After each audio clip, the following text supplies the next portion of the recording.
অবসর সুবিধা পেতে বেসরকারি শিক্ষক কর্মচারীদের দাঁড়ে দাঁড়ে ধরনা মানা হচ্ছে না আদালতের নির্দেশনা, পর্যাপ্ত বরাদ্দের অভাবকে দায়ী করছে কর্তৃপক্ষ।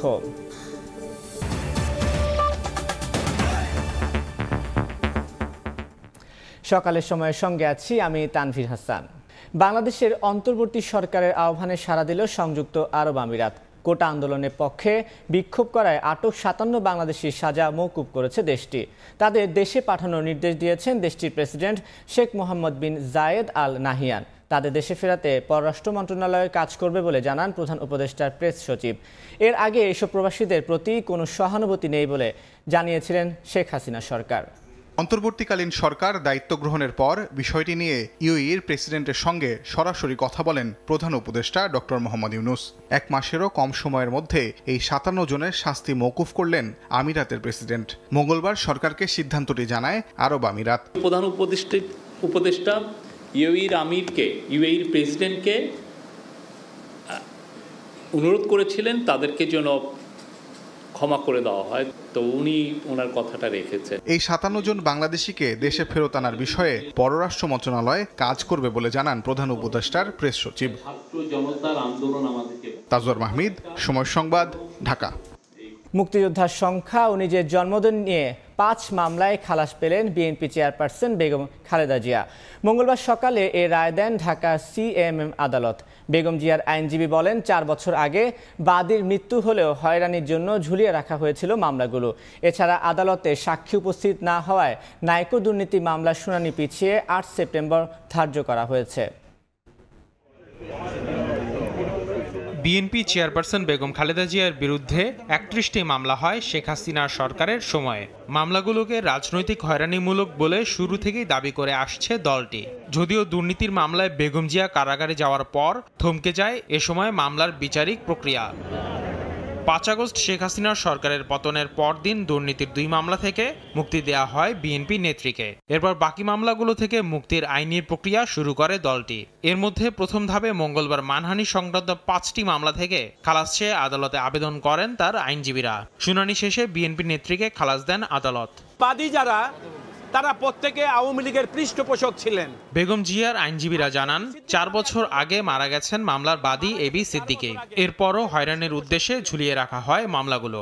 এবি সিদ্দিক নামে একজন লোক ছিলেন, তিনি মারা গেছেন ৪ বছর আগে, কিন্তু তার মামলা এখনো মরে নাই, যেটা আজকে খালাস পেলেন ম্যাডাম খালেদা জিয়া। এই মামলা মিথ্যা, এটা শুধু মিথ্যা নয়, এটা ছিল আওয়ামী লীগের সরকারের কাল্পনিক মামলা। এদিকে সাক্ষী উপস্থিত না হওয়ায় নাইকো দুর্নীতি মামলার শুনানি পিছিয়ে ৮ সেপ্টেম্বর ধার্য করেছেন আদালত। সাক্ষী আসে নাই, সেহেতু আমরা বলেছি মামলাটির যেহেতু কোনো মেরিট নাই, আমরা মামলাটি ক্লোজ চেয়েছিলাম, যে মামলার কার্যক্রম শেষ করার জন্য বলেছি কোর্টকে। কোর্ট বলেছে যদি সাক্ষী না আসে নেক্সট ডেট ৮-৯ তারিখে সাক্ষী না আসলে মামলার কার্যক্রম শেষ করে মামলা আর্গুমেন্টে চলে যাবে। কানাডিয়ান প্রতিষ্ঠান নাইকোর সঙ্গে অস্বচ্ছ চুক্তির মাধ্যমে রাষ্ট্রের আর্থিক ক্ষতি ও দুর্নীতির অভিযোগে ২০০৭ সালের ডিসেম্বরে বেগম জিয়া সহ ৫ জনের বিরুদ্ধে মামলাটি করে দুদক। একই অভিযোগে শেখ হাসিনার বিরুদ্ধে মামলা হলেও পরে হাইকোর্টের নির্দেশে তা বাতিল হয়ে যায়। আসিফ মোহাম্মদ সিয়াম, সময় সংবাদ, ঢাকা। অবসর সুবিধা পেতে বছরের পর বছর দাঁড়ে দাঁড়ে ঘুরতে হচ্ছে বেসরকারি শিক্ষক কর্মচারীদের। যদিও উচ্চ আদালতের নির্দেশ হলো অবসর গ্রহণের ৬ মাসের মধ্যেই এই সুবিধা পাবেন সংশ্লিষ্টরা, কিন্তু বাস্তবতা ভিন্ন। পরিসংখ্যান বলছে হাজার হাজার আবেদন নিষ্পত্তির অপেক্ষায় ঝুলছে যুগের পর যুগ। পর্যাপ্ত বরাদ্দের অভাবের কথা জানিয়ে দায় সারছে কর্তৃপক্ষ।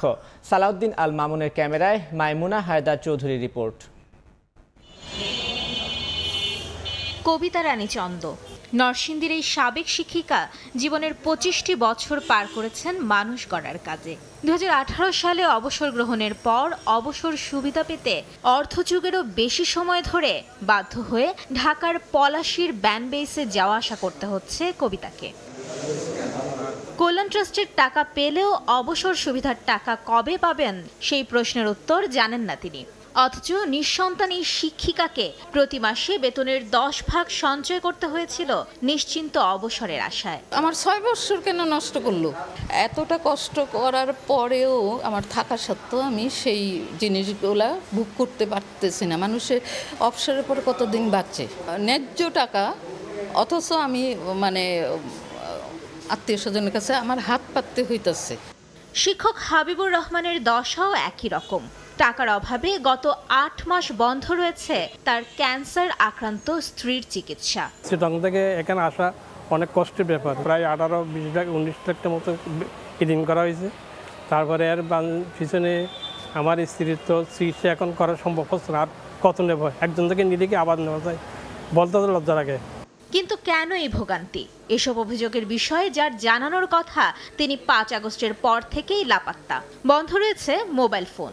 আপনার ডায়ালকৃত নম্বরে এই মুহূর্তে সংযোগ প্রদান করা সম্ভব হচ্ছে না। অন্যদিকে বেসরকারি শিক্ষক কর্মচারী কল্যাণ ট্রাস্টের রুটিন দায়িত্ব পাওয়া সচিব জানান, এখনো 30,000-এরও বেশি আবেদন জমা পড়ে থাকলেও বরাদ্দের অভাবে তার সুরাহা করা সম্ভব হচ্ছে না। এই আবেদনগুলি নিষ্পত্তি করতে আমাদের প্রায় 2700 কোটি টাকা প্রয়োজন হবে। বৎসরে ঘাটতি কিন্তু আমাদের মাসে থেকেই যেতেছে। এখন যদি আমাদের বৎসরে একটা বাজেট থেকে বরাদ্দ দেওয়া হয় তাইলে এই সমস্যা সমাধান করা সম্ভব। উচ্চ আদালতের নির্দেশ অনুযায়ী 6 মাসের মধ্যে অবসরকালীন সুবিধা দেওয়ার কথা থাকলেও বছরের পর বছর ধর্ণা দিয়েও প্রাপ্য টাকার মুখ দেখতে পান না বেসরকারি শিক্ষক কর্মচারীরা। জাতীয় বাজেটে অন্তর্ভুক্ত করা না হলে এই সংকট আরও প্রকট হবে বলছেন সংশ্লিষ্টরা। অবসরে গিয়েও অবসর নেই বেসরকারি শিক্ষকদের। দেশের নানান প্রান্ত থেকে ন্যায্য পাওনার আশায় প্রতিদিন এখানে আসতে হয় তাদের।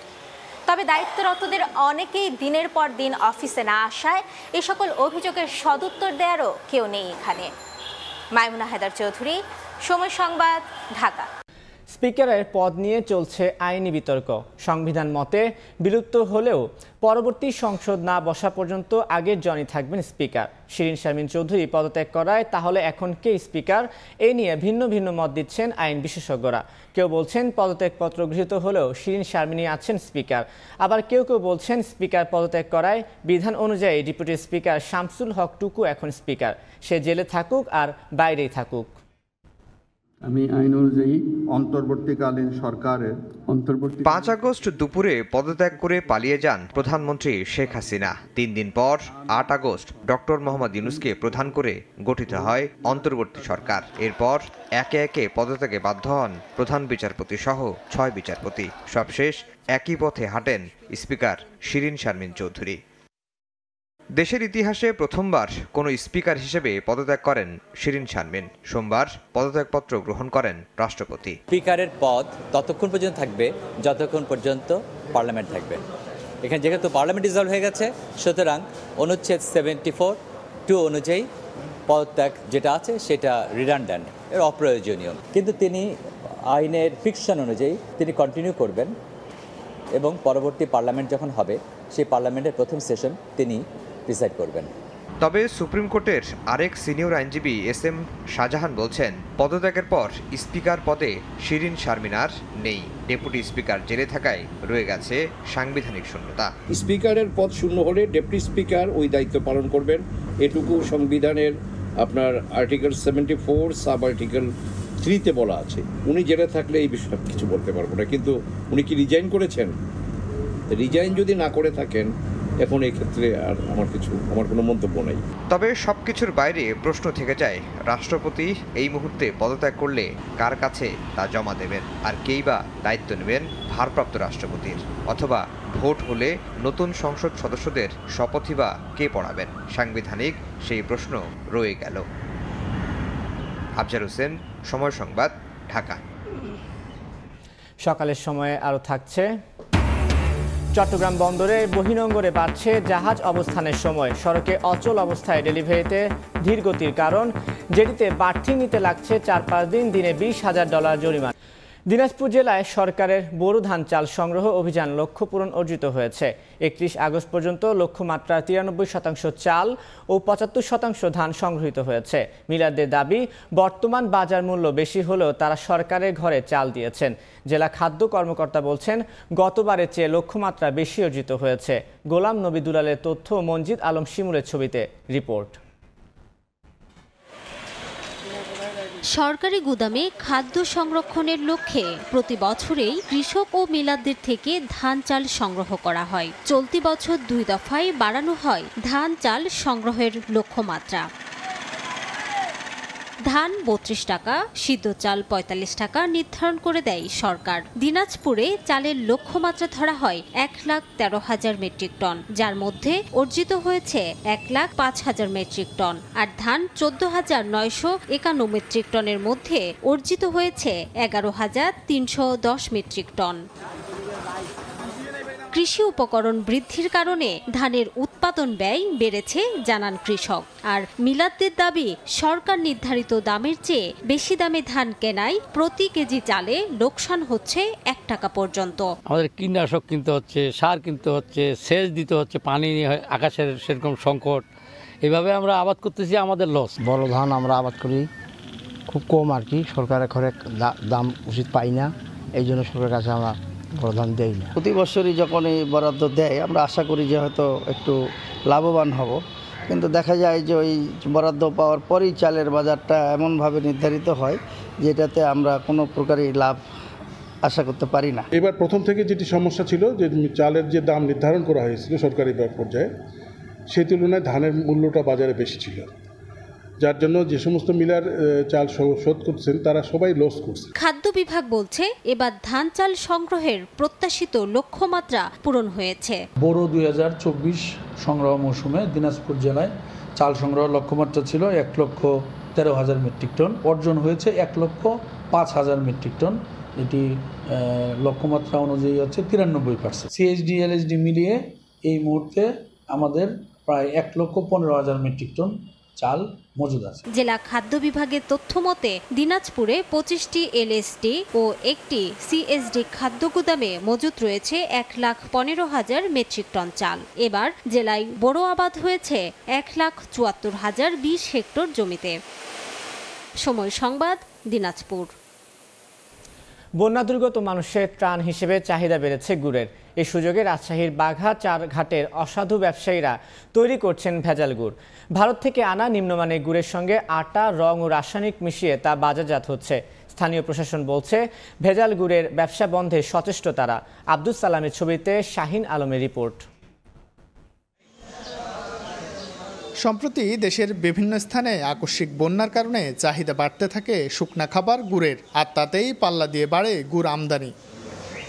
ভারত থেকে আমদানিকৃত মানুষের খাবারের অনুপযোগী গুড় দেশে এনে অসাধু উপায়ে করা হচ্ছে বাজারজাত। এমন সংবাদের সত্যতা যাচাই করতে রাজশাহীর বাঘা উপজেলার আরানি বাজারে হাজির সময় সংবাদ। বেনামে গড়ে ওঠা একটি আড়তে ঢুকতেই ক্যামেরার উপস্থিতি টের পেয়ে পালিয়ে যায় ব্যবসায়ীরা। সেখানকার কর্মচারীরা জানান এ বিষয়ে তারা কিছুই জানেন না। এটা ইন্ডিয়াতে আসে, দেশের আছে, ওইসব কুলার জিনিস তো খাওয়ার উপযোগী, কুলার করে তো খাওয়ার লাগে। জানি কিভাবে আসে তা তো বলতে আসি না আমরা। আপনার উপর থেকেও তো লোক আসছে, ভোক্তা অধিদপ্তরের আসছে, বিএসটি আসছে, অনুমোদন আছে তো। অভিযোগ রয়েছে টিনের কৌটায় আসা ভারত থেকে আমদানি করা গুড়ে মেশানো হয় আটা, রং সহ বিভিন্ন রাসায়নিক। অস্বাস্থ্যকর পরিবেশে গুড় তৈরির কথা স্বীকার করলেও রাসায়নিক মেশানোর বিষয়টি অস্বীকার করেন প্রস্তুতকারীরা। আমরা আটা দিইনি, আবার কিংবা আপনার রং টংও দিই না, আমরা যেভাবে আছে সেভাবেই বিক্রি করি। আমরা তো টাকার জন্যই কাজ করি, ঠিক আছে, মহাজন যেভাবে চালাবে আমরা সেভাবে চালাবো। সুনির্দিষ্ট অভিযোগ পেলে ব্যবস্থা নেওয়ার আশ্বাস উপজেলা প্রশাসনের। মানসম্মত নয় অথবা মানুষের খাবার উপযোগী নয়, তো এরকম যদি সুনির্দিষ্ট কোনো অভিযোগ মানুষ দেয় তাহলে আমরা সেগুলো তদারকি করব এবং সেগুলোকে আইনের আওতায় নিয়ে আসব। সম্প্রতি রাজশাহীর বাঘা ও চারঘাট উপজেলায় আইন শৃঙ্খলা বাহিনী একাধিক অভিযান চালিয়ে বিপুল পরিমাণ ভেজাল গুড় উদ্ধার ও ধ্বংস করেছে। একাধিক মামলা হয়েছে, তবে এলাকাবাসীর অভিযোগ এখনও সক্রিয় রয়েছে অসাধু ব্যবসায়ীরা। শাহিন আলম, সময় সংবাদ, রাজশাহী। চলতি মৌসুমে চাঁপাইনবাবগঞ্জে পাটের ফলন ভালো না হলেও দামে খুশি চাষিরা। বন প্রতি বিক্রি হচ্ছে 2,400 থেকে 3,000 টাকা পর্যন্ত। গত বছরের তুলনায় এবার পাটের আবাদ 400 হেক্টর কম হলেও আগামীতে বাড়বে বলে আশাবাদ কৃষি বিভাগের। শাহজাহান আলীর ছবি ও জাহাঙ্গীর আলমের তথ্য নিয়ে রিপোর্ট। পাটের আঁশ থেকে ময়লা পরিষ্কারে ব্যস্ত পাট চাষি ও শ্রমিকরা। অন্যদিকে জাগ দেয়া পাট থেকে আঁশ ছাড়াচ্ছেন অনেকেই। অনাবৃষ্টির কারণে এবছর চাঁপাইনবাবগঞ্জে পাটের আশানুরূপ ফলন হয়নি, তবে বাজারে এখন দাম ভালো। মন প্রতি বিক্রি হচ্ছে ২,৪০০ থেকে ৩,০০০ টাকা পর্যন্ত, যা গত বছর বিক্রি হয়েছে ১,৬০০ থেকে ১,৭০০ টাকা মনে। কয়েক বছর ধরে কাঙ্ক্ষিত দাম না পাওয়ায় সোনালী আঁশে আগ্রহ হারিয়েছেন চাষিরা। গত বছর ৩,২৮৫ হেক্টর জমিতে পাটের চাষাবাদ হলেও এবছর তা কমে ২,২৮০ হেক্টরে নামে। ভালো দাম ও সরকারি সুযোগ সুবিধা পেলে আগামীতে পাট চাষাবাদ বাড়বে বলে জানান চাষিরা। পাটের পরিমাণ একটু কম, কিন্তু লাভের আশঙ্কাটা বেশি। গত বছর পাটের দাম খুব কম ছিল, এরকম দাম বেশি আছে। এরকম যদি থাকে বাইরে থেকে হয় তাহলে অবশ্যই লাভবান হতে পারবে। পাট চাষে আগ্রহী করতে চলতি মৌসুমে ১,২০০ কৃষককে সার বীজ দিয়েছে কৃষি সম্প্রসারণ অধিদপ্তর। সোনালী আঁশের সুদিন ফেরাতে প্রণোদনা ও পরামর্শ দিয়ে সহযোগিতার আশ্বাস কৃষি বিভাগের। পাট পচানোর জন্য যে পানিটা দরকার ছিল সেটি এখন কৃষক ভাইদের জন্য সহজে পাচ্ছে। পাটের গুণগত মানটাও ভালো হবে এবং সেই পাটটা তারা খুব ভালো দাম পাবে। জেলায় চলতি মৌসুমে পাটের উৎপাদনের লক্ষ্যমাত্রা নির্ধারণ করা হয়েছে ৮,৮২০ মেট্রিক টন। সময় সংবাদ, চাঁপাইনবাবগঞ্জ। নওগাঁয় শুরু হয়েছে আউশ ধান কাটা। আবহাওয়া অনুকূলে থাকায় ফলনও হয়েছে ভালো, তবে হাটে কাঙ্ক্ষিত দর মিলছে না বলে জানান কৃষক। আর চলতি মৌসুমে জেলায় প্রায় ২ লাখ মেট্রিক টন রোপা আউশ ধান কৃষকের ঘরে উঠবে বলে জানায় কৃষি বিভাগ। রকিবুল ইসলামের ছবিতে MR রকি রিপোর্ট। সোনালী ধান কাটার ব্যস্ততা নওগাঁর মাঠগুলোতে। উচ্চ ফলনশীল জাতের রোপা আউশ ধানের চারা রোপণের ৩ মাসেই পাকা ধান উঠছে কৃষকের গোলায়। ধান কাটামারাই শেষে ধান বিক্রির জন্য হাটে তুলছেন কৃষক। এজন্য জেলার হাটগুলোতে বেড়েছে ধানের সরবরাহ। প্রতিমন রোপা আউশ ধান বিক্রি হচ্ছে ১,১৫০ টাকা থেকে ১,১৮০ টাকা দরে। কৃষক বলছেন ধানের উৎপাদন খরচ বাড়লেও মিলছে না কাঙ্ক্ষিত দাম। ধান এমনি ভালো হয়েছে, ১৫-১৬ মণ করে ফলন হচ্ছে। এমনি ধানের বাজারও ভালোই আছে, কিন্তু এর থেকে পরে গেলে আমার কাছে লস হয়ে যায়। সারের দাম বেশি, কৃষক করে লাভ হয় না। ধানের দাম হইল ১১০০। খরচ বেশি, আমরা ধরো যে আবাদ করে লাভ পাই না, মানে ধানের দাম কম। প্রতি বিঘা জমিতে ১৫ থেকে ১৬ মণ ধান উৎপাদন হচ্ছে। কৃষি বিভাগ বলছে খরা ও বন্যা সহায়ক জাত নির্বাচন করেই বরেন্দ্র এলাকার কৃষকদের মাঝে বীজ প্রদান করা হচ্ছে। সবসময় বৃষ্টি হওয়ার কারণে আমাদের সম্প্রসারক সেচ দিতেও হয় না, আর প্রাকৃতিক দুর্যোগ আমাদের এই এলাকায় পড়ে নাই, এখানে ফলনের কোনো তারতম্য ঘটে না, এখানে কৃষক কাঙ্ক্ষিত ফলনই পেয়েছে। কৃষি বিভাগের তথ্যমতে বরেন্দ্র এলাকায় চাষ করা হয় স্বল্পকালীন রোপা আউশের উচ্চ ফলনশীল B28, 56, 82 ও BR 21 জাতের ধান। 90 থেকে 95 দিন নিবিড় পরিচর্যার পর ধান কাটামারায় ধুম পড়েছে নওগাঁর মাঠগুলোতে। কৃষি বিভাগ বলছে চলতি মৌসুমে ৬০,০০০ হেক্টর জমিতে রোপা আউশের আবাদ করা হয়েছে, যেখান থেকে ১,৮০,০০০ মেট্রিক টন ধান পাওয়ার লক্ষ্যমাত্রা ধরা হয়েছে। নওগাঁর মহাদেবপুরের মাঠ থেকে MR রকি, সময় সংবাদ। ঢাকা চট্টগ্রাম মহাসড়কে অচল অবস্থায় ডেলিভারি ধীরগতিতে চট্টগ্রাম বন্দরের বহিনঙ্গরে কন্টেনারবাহী জাহাজ অবস্থানের সময় ক্রমশ বাড়ছে। বর্তমানে প্রতিটি জাহাজকে বন্দরের জেটিতে বার্থিং নিতে ৪ থেকে ৫ দিন পর্যন্ত অপেক্ষা করতে হচ্ছে। আর এই বাড়তি সময়ের জন্য বন্দরের সুনাম ক্ষুণ্ণের পাশাপাশি দিনে অন্তত $২০,০০০ জরিমানাও গুনতে হচ্ছে জাহাজ মালিকদের। শাখার টিপুর ক্যামেরায় বিস্তারিত জানাচ্ছেন কমল দে। নানামুখী জটিলতায় চট্টগ্রাম বন্দরের বিভিন্ন ইয়ার্ডে যেমন কন্টেনারের স্তূপ জমছে, তেমনি জাহাজের জট সৃষ্টি হচ্ছে বন্দরের বহির্নোঙরে। সবশেষ মঙ্গলবার বন্দরের জেটিতে 10টি কন্টেনারবাহী জাহাজের অবস্থানের পাশাপাশি জেটিতে বার্থিং পেতে বহির্নোঙরে অবস্থান নিয়ে অপেক্ষায় রয়েছে আরও 9টি জাহাজ। গত 2 সপ্তাহ ধরেই বার্থিং পেতে প্রতিটি জাহাজের সময় লাগছে 4 থেকে 5 দিন, কোনো কোনো ক্ষেত্রে তার চেয়েও বেশি। অথচ আগে চট্টগ্রাম বন্দরের বহির্নোঙরে আসার কয়েক ঘন্টার মধ্যেই বার্থিংয়ের সুযোগ পেত পণ্যবাহী বিদেশি জাহাজগুলো। গত 1.5 মাসের যে একটা জট, এই জটে কিন্তু চট্টগ্রাম বন্দরে বেশ জটের সৃষ্টি হয়েছিল, এবং এটা হয়েছিল চট্টগ্রাম বন্দরে কিন্তু দোষ না। এখানে হচ্ছে যারা আমদানি রপ্তানিকারক তারা ঠিকমতো তাদের কন্টেনার ক্লিয়ার করতে পারেনি, তার মাল নিতে পারে নাই, কমিউনিকেশনের জন্য প্রবলেম ছিল, বিভিন্ন কারণে প্রবলেম ছিল। গত 1 সপ্তাহ ধরে বন্দরের বহির্নোঙরে 9 থেকে 14টি কন্টেনারবাহী জাহাজের অবস্থান থাকছে। এর মধ্যে গিয়ারলেস অর্থাৎ ক্রেনবিহীন জাহাজগুলোকেই বেশি অপেক্ষায় থাকতে হয়। চাল, ডাল, গম, লোহার স্ক্র্যাপ, সিমেন্ট ক্লিংকের প্রথমবারের মতো খোলাপূর্ণ বহির্নোঙরে খালাস করা গেল কন্টেনার উঠানামার ক্ষেত্রে জাহাজগুলোকে বন্দরের জেটি ব্যবহার করতে হয়। বর্তমানে বন্দরের জিসিবিতে 5টি, সিসিটি 2টি এবং এনসিটিতে 4টি কন্টেনারবাহী জাহাজ বেরানোর সক্ষমতা রয়েছে। সিসিটি এবং এনসিটিতে গ্যান্টি ক্রেনের সুবিধা থাকলেও জিসিবিতে গিয়ারলেস ভেসেল জাহাজ বেরানোর সুযোগ থাকছে। তাই আধুনিক গিয়ারলেস জাহাজগুলোকে সবচেয়ে বেশি ভোগান্তিতে পড়তে হচ্ছে। অবস্থান বেশি সময় থাকা মানে হচ্ছে পোর্টের ভিতরেই কনজেশন আছে ডেফিনেটলি, যার কারণে জাহাজ অতিমাত্রায় আপনার এক্সট্রা টাইম পোর্ট অকুপাই করে রাখতে হয়। এই কারণে আমাদের যে কস্ট অফ অপারেশনটা, কস্ট অফ হ্যান্ডলিংটা, বার্থ হায়ার, এই জিনিসগুলো আমাদের কষ্টটা বেড়ে যায়। এদিকে রাজনৈতিক অস্থিরতা এবং বন্যার কারণে স্থবির হয়ে পড়া ডেলিভারিতে গতি আনার আপ্রাণ চেষ্টা চালিয়ে যাচ্ছে চট্টগ্রাম বন্দর কর্তৃপক্ষ। কিন্তু একই সঙ্গে শিল্পের কাঁচামাল আমদানির চাপ বাড়ায় সেই গতি ধরে রাখা চ্যালেঞ্জ হয়ে দাঁড়িয়েছে। বিশেষ করে 53,000 ধারণ ক্ষমতার চট্টগ্রাম বন্দরে বর্তমানে কন্টেনার রয়েছে 38,250 টিউএস। ক্রেন এবং কন্টেনারবাহী লরি চলাচলের জন্য অন্তত 30% জায়গা খালি রাখতে হয়। এই অবস্থায় প্রতিদিন 3.5 থেকে 4,000 কন্টেনার ডেলিভারি দিয়ে জাহাজের গড় অবস্থানকালীন সময় 8 থেকে নামিয়ে 4 দিনে আনা হয়েছে বলে দাবি বন্দরের। এখন আমাদের ইয়ার্ডে কন্টেনারের সংখ্যা প্রায় 38,000-এর নিচে চলে এসছে এবং আইসিডিগামী কন্টেনারের যে জট ছিল সেটাও এখন 1700 থেকে 1800 কন্টেনারে নেমে আসছে। সুতরাং ওভারঅল পজিশন আমাদের এখন ভালো এবং ডেলিভারিও আমাদের প্রতিদিন 4000-এর উপরে যাচ্ছে।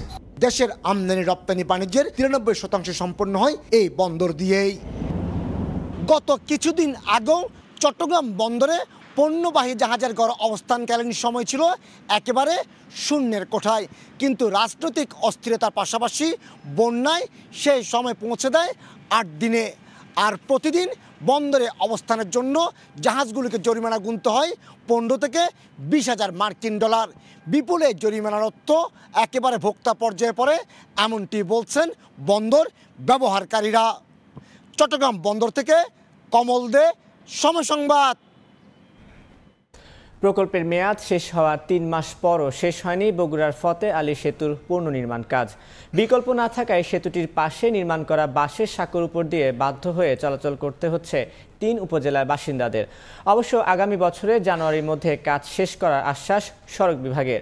শাহাদুল ইসলামের ছবিতে আব্দুল আউয়ালের রিপোর্ট।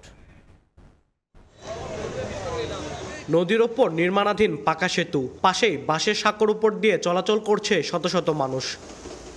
2018 সালে পরিত্যক্ত ঘোষণার পর 2023 সালের জানুয়ারিতে শুরু হয় বগুড়া শহরে করতোয়া নদীর ওপর ফতে আলী সেতুর পুনর্নির্মাণের কাজ। গত 30 মে প্রকল্পের মেয়াদ শেষ হলেও এখনও বাকি মূল অবকাঠামো নির্মাণ। এছাড়া সেতুর সঙ্গে সংযোগ সড়কের কাজ একসঙ্গে শুরু না করায় দুর্ভোগও বেড়েছে। বিকল্প না থাকায় সেতুটির পাশে নির্মাণ করা বাঁশের সাঁকোর উপর দিয়ে বাধ্য হয়ে চলাচল করতে হচ্ছে 3 উপজেলার বাসিন্দাদের। শীঘ্রই সেতু নির্মাণ কাজ শেষ করার দাবি তাদের। লক্ষ লক্ষ মানুষ, আমরা 3-4 থানার লোকেরা এই দিক দিয়ে যাতায়াত করি, এটা তো আমাদের বিশাল সমস্যা। আমরা কলেজে যখন যাওয়া আসি করি তখন আমাদের এই দিক দিয়ে আসা যাওয়াতে অনেক সমস্যা হয়। আশা করি যে এই ব্রিজটা অতি দ্রুত সম্পূর্ণ হবে এবং আমাদের পূর্ব উত্তরাঞ্চলের এই মোটামুটি বেশ কয়েকটা যে উপজেলার মানুষ স্বাচ্ছন্দ্য যাতায়াত করতে পারবে। আগামী বছরের জানুয়ারির মধ্যেও কাজ শেষ করার আশ্বাস সড়ক বিভাগের। আমরা ফাউন্ডেশনের কাজ মোটামুটি শেষ করে ফেলছি। এখন যেটা আছে যে আমাদের দুটার পিয়ার ক্যাপেও আমাদের মোটামুটি ঢালাই হয়ে গিয়েছে। এখন আমরা শুধু গার্ডারের কাজটা করব। তো এখন যে সময়টা আছে এই সময়ের মধ্যে আমরা মনে করি যে এই সেতু আমরা আগামী জানুয়ারির মধ্যে এটা সম্পন্ন করব। 69 মিটার দৈর্ঘ্যের ফতে আলী সেতু পুনর্নির্মাণে ব্যয় ধরা হয়েছে 19,83,00,000 টাকা। আব্দুল আউয়াল, সময় সংবাদ, বগুড়া। শেরপুরে বৈষম্য বিরোধী ছাত্র আন্দোলনে শহীদদের আত্মার মাগফিরাত ও অসুস্থদের সুস্থতা কামনায় আলোচনা ও দোয়া মাহফিলের আয়োজন করেছে বিএনপি।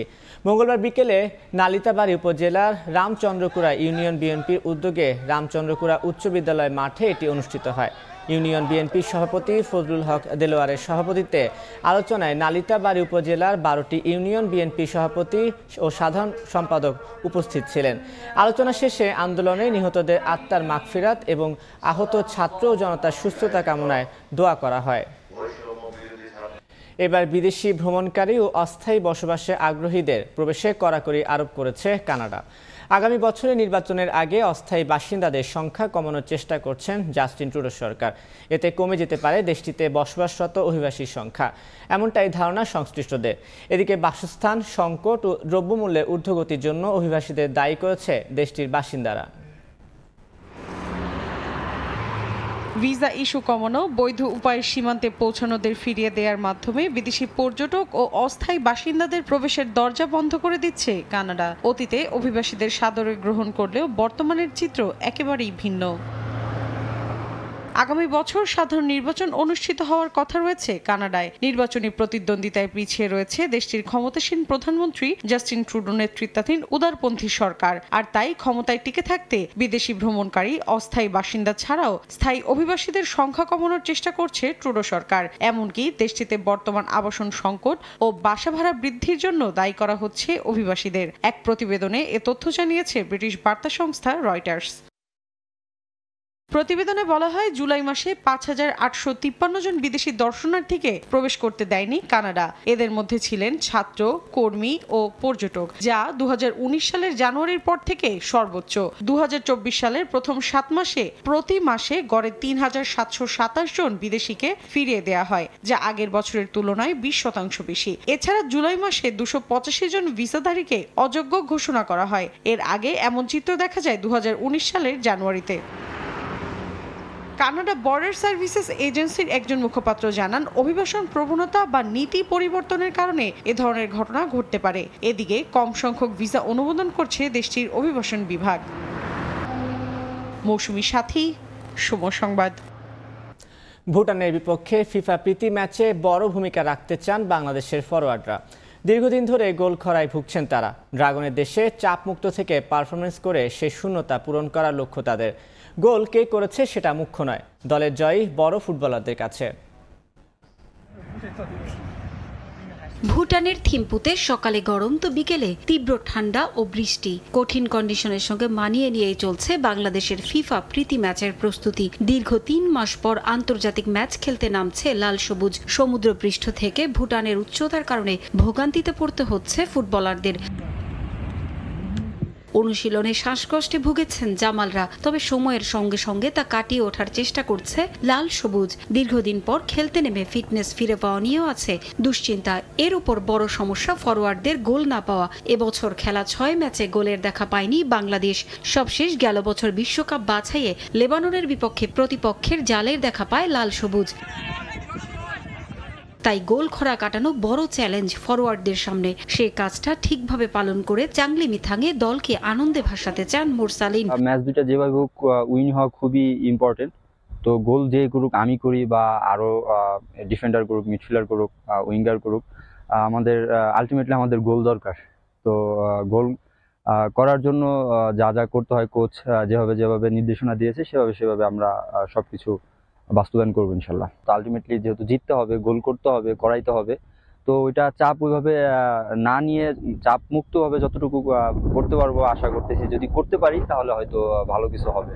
দেশের ক্রীড়াঙ্গনে বইছে স্বস্তির বাতাস। যুবাদের প্রথমবারের মতো অনূর্ধ্ব ২০ সাফ ফুটবল চ্যাম্পিয়নশিপ জয়ের পর রাওয়ালপিন্ডিতে পাকিস্তানের বিপক্ষে বাংলা ওয়াশ। ফুটবলাররাও অনুপ্রাণিত এই জয় থেকে। চাপমুক্ত থেকে ভুটানকে হারানোই লক্ষ্য তাদের। আমরা আসছি এখানে জয়ের লক্ষ্য নিয়ে। সো আমি টিমকে হেল্প করতে চাই এবং পাশাপাশি এই নিজেকে উজাড় করে দিতে চাই এবং গোল করতে চাই। লাস্ট ইস্টারে যেমন আমাদের একটা দমের একটা যেমন সমস্যা হয়েছে, আজকে আমাদের সবার ভিতর এই সমস্যাটা হয় নাই।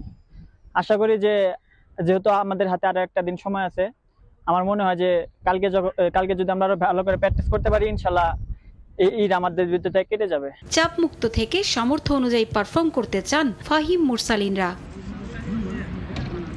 পারভিন আক্তার, সময় সংবাদ। এই ছিল সকালের সময়ে, সঙ্গে থাকুন সময়ের।